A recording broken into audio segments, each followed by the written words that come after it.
이 시간 앞뒤 좌우 분들에게 이러한 마음으로 눈인사해 주셨으면 감사하겠습니다. 어버이날인데요. 수고하셨습니다. 감사합니다. 사랑합니다. 같이 인사해 주시죠. 수고하셨습니다. 감사합니다. 사랑합니다. 일제 강점기에 이흥렬이라는 음악에 남다른 재능이 많은 한 청년이 있었습니다. 그는 음악을 공부하기 위해 일본으로 유학을 떠났습니다. 그러나 작곡을 위해 피아노가 없으면 음악 공부를 할 수 없다라는 것을 알았습니다. 그래서 어느 날 어머니에게 편지를 썼습니다. 어머니, 피아노가 없으니 음악 공부를 더 이상은 할 수 없어요. 음악에는 피아노가 필수라는 것을 뒤늦게 알았습니다. 소자는 음악 공부를 이만접고 귀국하려고 합니다. 이흥렬의 어머니에게는 혼자 몸으로 유학 간 아들을 뒷바라지하느라 가진 것이 없이 조금씩 늘어나는 빚만 고스란히 남아 있었을 뿐이었습니다. 하지만 어머니는 아들의 편지를 받고 그 다음날 새벽부터 땅거미가 질 때까지 산이라는 산을 모조리 뒤져서 솔방울을 걸고 모으기 시작을 했습니다. 불쏘시개로 화력이 좋은 솔방울을 팔아서 거금 400원을 모았습니다. 1930년대 사랑가마니가 14만 원을 하였다고 하는데요. 이 어머니가 솔방울을 도대체 얼마나 모아서 팔아 400원을 모았겠습니까? 어머니의 피땀이 묻은 그 돈을 받은 아들은 생각을 바꾸어 그 돈으로 피아노를 샀습니다. 그리고 어머니의 그 사랑에 감격하여 제일 처음 작곡한 노래가 바로 양주동 선생님이 작사한 어머니의 마음이었습니다. 이흥렬 선생은 후일에 한국의 슈베르트라고 불리는 음악가가 되었습니다. 온 세상이 다 변하고 시대가 달라지고 문명이 변하고 발전하여도 항상 변하지 않는 것, 늘 한결같은 것은 바로 그것이 어머니의 마음입니다. 오늘 이 어버이 주일을 맞이하여서 이흥렬 선생님이 마음으로 감동하여 작곡한 어머니의 마음이라는 노래를 같이 함께 우리 부모님을 생각하시며 부르시겠습니다.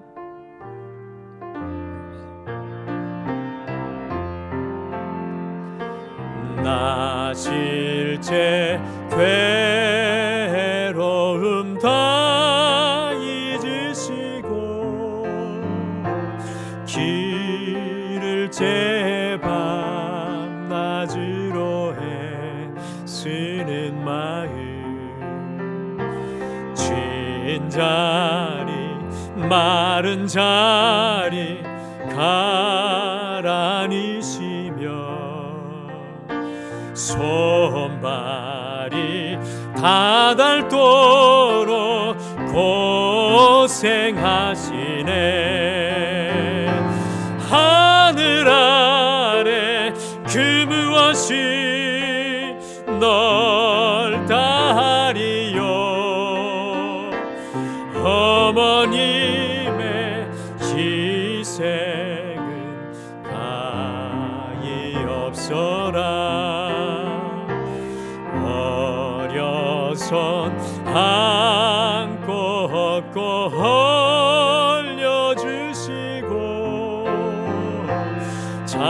자라선 문 기대어 기다리는 맘 알을 사 그릇 뗄 사 자식 생각에 고르시던 이마 위에 주름이 가득 땅 위에 그 무엇이 높다니요. 어머님의 정성을 지극하여라.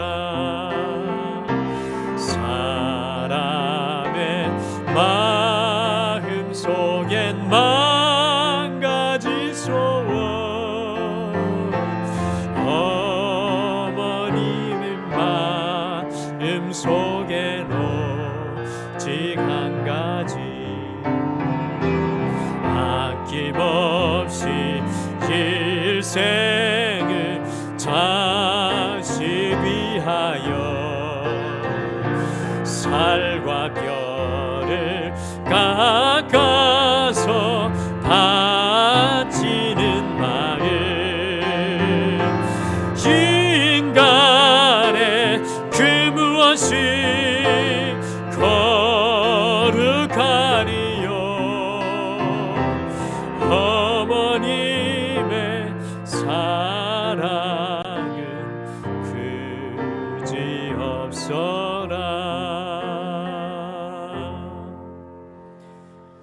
오늘 이 어버이날에 등마루교회 온 교회를 대표해서 등마루의 아버지 어머니께 제가 대표를 해서 인사를 드립니다.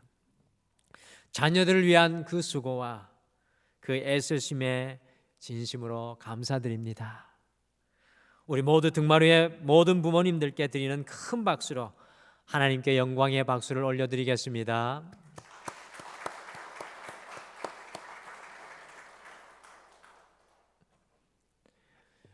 코로나로 인하여서 우리의 삶에 단절된 것들이 참으로 많이 있습니다. 그런데 특별히 어버이 주일에 더 큰 단절로 느껴지는 것이 바로 우리 부모님과의 단절인 것 같습니다. 코로나 이전에는 바쁘다는 핑계로 부모님과의 관계가 단절되어 있었지만 이 코로나 이후로는 이 합리적인 핑계거리가 생겨서 부모님과의 단절이 더욱 깊어지고 만 것 같습니다. 코로나라는 무게만으로도 힘드신데 자녀와 단절되어서 더욱 이 소외 속에 계실 많은 부모님들이 더욱 마음 쓰이는 이 2021년의 어버이 주일입니다. 오늘 함께 읽으신 성경 말씀을 특별히 보게 되시면 아버지와 단절되고 아버지의 은혜와 단절된 아들 함이 인류 최초에 등장하고 나타나고 있습니다. 그와 반대로 아버지의 은혜에 연결된 아들 셈과 야벳 또한 우리의 시야에 들어오고 있는 것을 발견합니다. 어버이의 은혜에 단절된 인생의 길과 또한 어버이의 은혜에 연결된 인생의 길을 성경은 아주 극명하게 성경을 시작하는 첫 부분에 대조하여서 우리에게 보여주고 있습니다. 그래서 다시 연결되기 19번째 시간인 이 어버이 주일에는 어버이의 은혜에 연결되라, 우리의 인생에 단절되어진 어버이의 은혜, 멀어진 잊혀진 어버이의 은혜에 연결되라는 제목으로 우리가 어떻게 다시 어버이의 은혜에 연결될 수 있는지 성경의 가치관, 성경의 가르침을 우리의 마음속에 이 어버이날을 함께 품으시겠습니다. 과연 우리가 어떻게 어버이의 은혜에 다시 연결될 수 있겠습니까?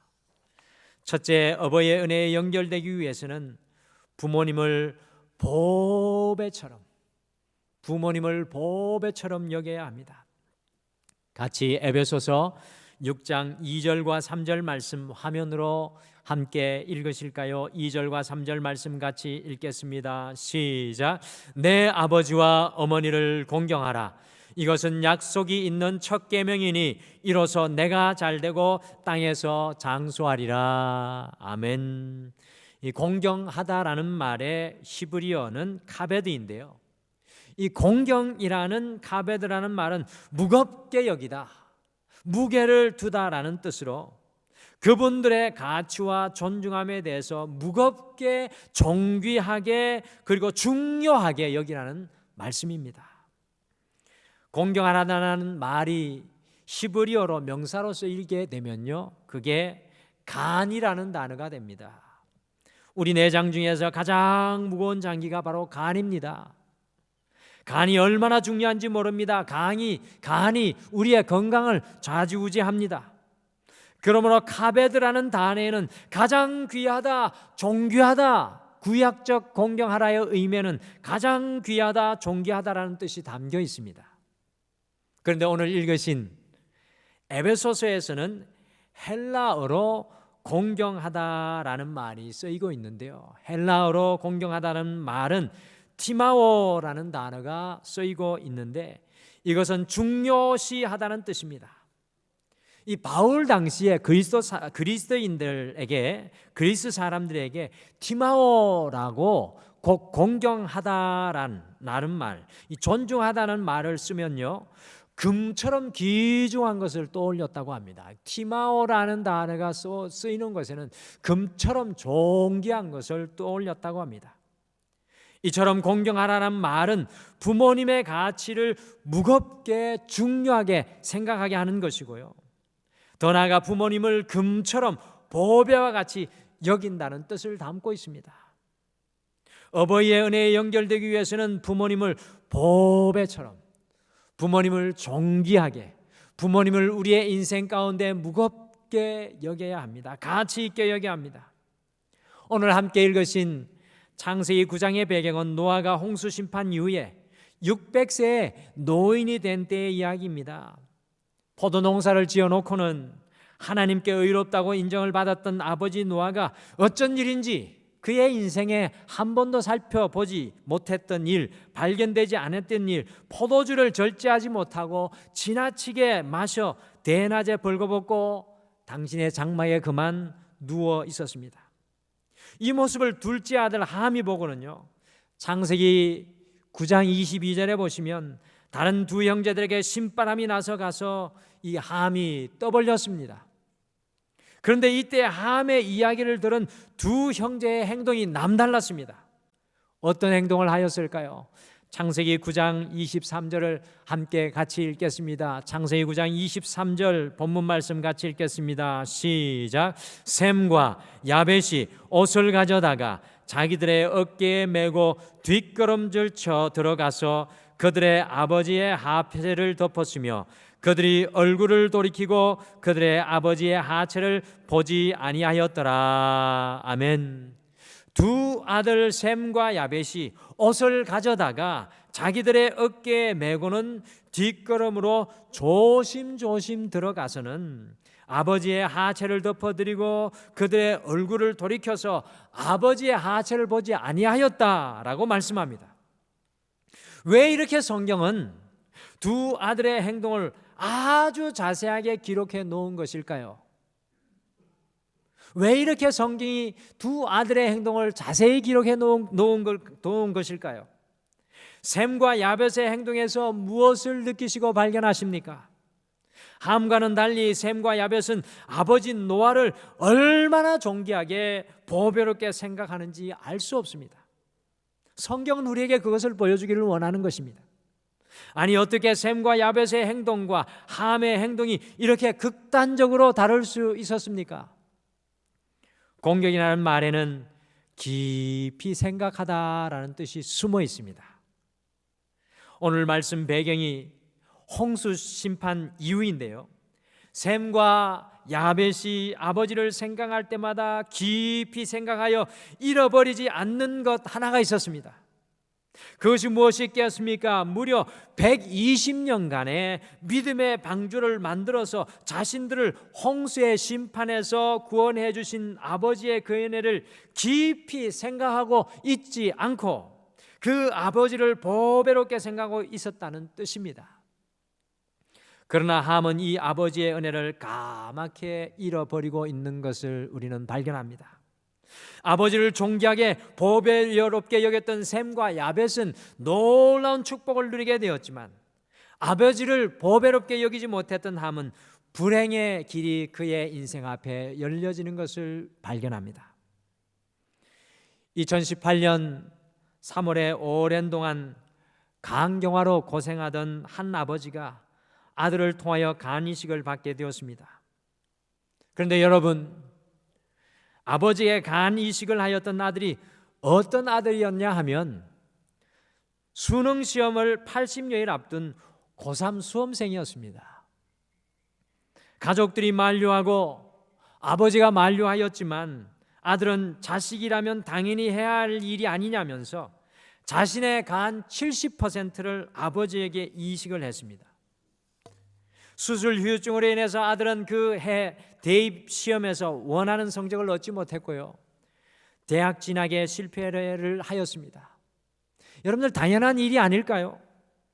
병원에서 한 달 동안 있어야 했고 남은 2달 동안도 몸이 여의치가 않아서 공부를 할 수가 없었으니 얼마나 많이 성적에 손해를 보았겠습니까? 그래서 이 아들이 열심히 재수를 했습니다. 과연 어떻게 되었겠습니까? 서울대학교의 컴퓨터공학과 정시 모집에 당당히 합격을 하였습니다. 그런데 더 놀라운 사실은 간경화로 투병 중인 아버지에게 간 이식을 했다는 사연이 알려지면서 서울대 총동문 동창회에서 4년 전액 장학금을 이 아들에게 지급한 것이었습니다. 그러니까 이 아들은 아버지의 생명도 살리고 그리고 자기가 원하는 대학에도 들어가게 되고, 더 놀라운 것은 4년 동안 장학금을 받고 학교를 다니게 되었다는 것입니다. 사랑하는 성도 여러분, 어버이의 은혜에 연결되기 위해 성경은 우리에게 부모님을 보배처럼 여기라고 이 어버이 주일에 도전합니다. 우리는 우리 몸에서 난 자녀들을 얼마나 보배처럼 여깁니까? 우리의 모든 것을 다 희생을 하고 남김없이 아낌없이 다 내어줍니다. 그런데 과연 우리 부모님은 우리에게 존귀하신 분이십니까? 부모님이 우리의 보배가 되고 있습니까? 셈과 야벳과 같이 부모님의 은혜를 깊이 생각하고 그 부모님을 우리의 보배로 품는 이번 한 주가 되시기를 간절히 축복합니다. 그 자녀들에게 하나님의 놀라운 축복이 함께하여 주실 줄 믿습니다. 둘째, 어버이의 은혜에 연결되기 위해서 지금 실천하십시오. 어버이의 은혜에 연결되기 위해 지금 실천하십시오. 우리는 과연 언제 부모님을 보배롭게 여기며 공경하여야 합니까? 과거에 지나간 시간을 후회할 것이 아니라 지금 우리의 삶이 바쁘다고 힘들고 고달프다고 다음으로 미룰 것이 아니라 어버이의 은혜에 연결되기 위해서 지금 실천하십시오. 엘리멜렉의 아내였던 나오미는 남편과 2 아들과 함께 유다 베들레헴 땅의 기근을 피하여서 모압으로 온 가족이 이주를 하였습니다.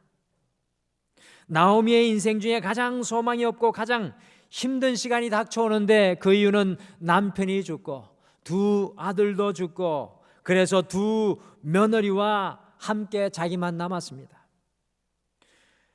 이런 상황 속에서 2 며느리에게 고향인 모압으로 돌아가 새 출발을 하라고 시어머니 나오미는 며느리에게 이야기를 하였습니다. 그때 큰 며느리 오르바는 모압 집으로 돌아갔지만 룻은 가장 힘든 순간에, 그의 인생의 가장 절망적인 순간에도 어머니 나오미를 향해 놀라운 고백을 하였습니다. 구약 전체에서 어머니를 가장 보배롭게 생각하는 믿음의 고백이 아닌가 생각합니다. 아니, 성서 전체에서 어머니를 향한 믿음의 고백, 가장 아름다운 고백입니다. 룻기 1장 16절 17절을 함께 읽으시겠습니다. 룻기 1장 16절 17절 같이 읽겠습니다. 시작. 룻이 이르되 내게 어머니를 떠나며 어머니를 따르지 말고 돌아가라 강권하지 마옵소서. 어머니께서 가시는 곳에 나도 가고 어머니께서 머무시는 곳에서 나도 머물겠나이다. 어머니의 백성이 나의 백성이 되고 어머니의 하나님이 나의 하나님이 되시리니 어머니께서 죽으시는 곳에서 나도 죽어 거기 묻힐 것이라. 만일 내가 죽는 일 외에 어머니를 떠나면 여호와께서 내게 벌을 내리시고 더 내리시기를 원하나이다 하는지라. 아멘. 여러분, 이런 고백 들어보셨습니까? 친딸의 고백이 아니라 며느리의 고백입니다. 룻은 자기의 인생의 가장 어려운 바로 지금 이 순간 그 어머니를 가장 보배롭게 생각했습니다. 그 어머니를 공경하여 그 어머니를 붙쫓았습니다. 한시외전에 다음과 같은 구절이 나옵니다. 나무는 가만히 있고자 하나 바람이 그치지 않고 자식은 효를 다하고자 하나 부모는 기다려주지 않네. 돈을 벌면 잘해드려야지, 성공해서 잘해드려야지. 그렇게 하면 늦습니다. 부모님은 돈을 많이 번 아들, 크게 성공한 딸을 기다리지 않습니다. 고생하며 노력하는 모습 그대로의 자식을 기다리며 행복해 하시는 것이 바로 우리 부모님들이십니다. 성경의 부모를 공경하는 시제가 바로 지금 현재 시제입니다. 왜 현재 시제일까요? 부모를 공경하는 것은 과거가 아니라 미래가 아니라 지금 해야 하기 때문에 그렇습니다. 부모를 존귀하고 보배롭게 여겨야 하는 때는 바로 지금 우리가 할 수 있을 때라는 강력한 의미입니다. 부모님은 우리가 성공하고 잘 될 때까지 기다려 줄 수가 없습니다. 우리가 성경의 다른 계명을 어겼을 때는 후에 회개하고 돌아가면 하나님 앞에 돌아가면 됩니다. 그러나 부모님께 효도하라는 이 계명은 부모님이 돌아가시면 아무리 내가 부모를 공경하고자 할지라도 나와는 상관없는 계명이 되어버리고 많은 아쉬운 일이 일어납니다. 나중에 형편이 좋아지면 부모님을 공경하겠다고 미루지 마십시오. 부모님을 찾아뵙는 것도 지금 하셔야 하고요, 효도 역시도 지금 해야 합니다. 한국 사람들은 참으로 이상합니다. 부모님이 살아계실 때에는 효도를 하지 않고 부모님이 돌아가시면 그날부터 효도를 하겠다고 몸부림을 칩니다. 효도는 지금 하는 것입니다. 부모님이 살아가실 때 하는 것입니다. 돌아가신 이후에 빛을 내어서 제사상을 차린들 그것이 무슨 소용이 있겠습니까? 우리 그리스도인들이 제사를 지내지 않는 이유가 종교적인 이유를 넘어서서 여기에 있는 것입니다. 우리가 부모를 섬겨야 할 때는 죽은 이유가 아니라 바로 지금이라는 것입니다. 제사가 아니라 지금 우리가 그분들께 최선을 다해 공경하고 순종하는 것입니다. 정채봉 시인이 엄마가 휴가를 나온다면 이라는 시에 다음과 같이 고백을 했습니다. 하늘나라에 가 계시는 엄마가 한우 휴가를 얻어오신다면 아니 반나절 반 시간도 안 된다면 단 5분, 그래 5분만 온데도 나는 원이 없겠다. 얼른 엄마 품속에 들어가 엄마와 눈맞춤을 하고 젖가슴을 만지고 그리고 한 번만이라도 엄마하고 소리를 내어 불러보고 숨겨놓은 세상사 중 딱 한 가지 억울했던 그 일을 일러 바치고 엉엉 울겠다. 지금 함께 하지 않는 어머니를 향한 사무친 그리움이 숨어 있는 시입니다. 사랑하는 성도 여러분, 어버이의 은혜에 연결되기 위해 부모 공경을 하나님은 우리에게 지금 실천하라고 우리에게 도전하고 명령하십니다. 마지막으로 어버이의 은혜에 연결되기 위해 감사를 표현하십시오. 오늘 창세기 9장의 셈과 야벳 그리고 룻의 공통점이 과연 무엇입니까? 부모님에게 대한 변치 않는 감사의 마음입니다. 부모님께서 자녀들 위해 일평생 희생하셨다면 이제 자녀들이 부모의 마지막 순간까지 표현하고 고백하는 것이 감사가 되어야 합니다. 조영기 목사님이 예전에 어버이날에 설교하시며 당신의 어머니의 이야기를 하셨던 것이 제 마음에 감동으로 남아 있습니다. 어머니께서 9 형제를 낳으셨는데 그 중에 목사님은 둘째로 태어나셨다고 합니다. 그런데 동생들을 낳기 전이면 매번 꼭 자기를 불러놓고는 아들아, 너 엄마가 아기를 낳다가 혹시나 깨어나지 못하면 아기를 잘 보살피고 새 엄마가 오거들랑 잘 순종하고 복종해서 살아라 라고 말씀하셨다고 합니다.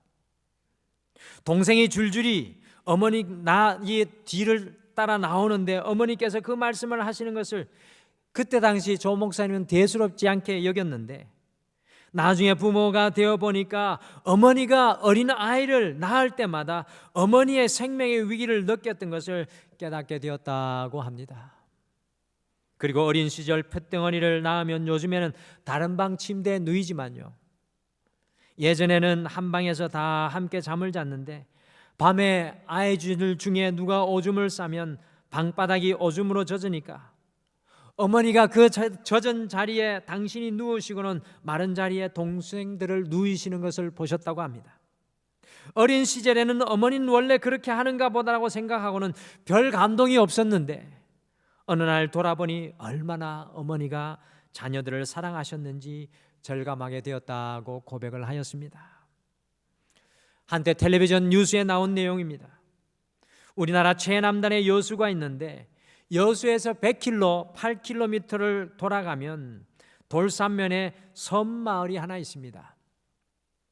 그 섬마을에는 집이 달랑 세 채가 있었는데 거기에 30대 후반에 홀로 된 엄마가 14살 된 딸을 공부시키기 위해 매일 편도 8km를 노를 저어서 6년 동안 아이를 학교를 보내고 생계를 이어가기 위해서 박농사를 아이를 학교를 보내놓고 지었다고 합니다. 새벽마다 딸을 위해서 노를 저어 육지에 내려놓고 돌아가는 엄마의 뒷모습을 보고 어린 딸이지만 눈물을 흘릴 수밖에 없었다고 합니다. 그리고 저녁이 되면 어김없이 다시 8km를 노를 저어 딸을 데리러 왔습니다. 무려 6년 동안 약 3만 킬로미터의 노를 저으며 바다를 오간 후에야 딸이 졸업을 하게 되었다고 합니다. 딸이 학교를 졸업하는 날 이 어머님의 모습에 졸업식장은 온통 눈물바다가 되어버리고 말았다고 합니다. 부모님들은 이렇게 자녀들 위해서 모든 것을 다 포기하고 희생합니다. 부모가 죽으면 자식은 부모를 땅에 묻지만 부모는 자식을 가슴속에 묻습니다. 그래서 유대인들은 이야기합니다. 하나님은 모든 곳에 계실 수가 없어서 그 대신 부모님을 세우셨다. 하나님이 모든 것에 계실 수가 없어서 그 자리에 그 대신 부모님을 세워주셨다. 사랑하는 성도 여러분, 우리 부모님들의 이와 같은 사랑에 자녀인 우리의 응답, 자녀인 우리의 일평생 그분의 마지막 가는 길까지의 우리의 응답은 변치 않는 감사가 되어야 합니다. 감사로 어버이의 은혜에 연결되시는 믿음의 자녀들이 되시기를 간절히 축복합니다. 이 어버이날에 다시금 어버이의 은혜에 연결되는 우리 등마루가 되기를 소망합니다. 그 어머님들을 다시금 믿음의 눈으로, 성경의 눈으로, 주님 명령하신 성경의 가치관으로 다시 보기를 원합니다. 어버이의 은혜에 연결되기 위해 부모님을 보배롭게 여기시고 지금 실천하시고 감사를 표현하실 수 있는 여러분과 제가 되기를 간절히 축복합니다.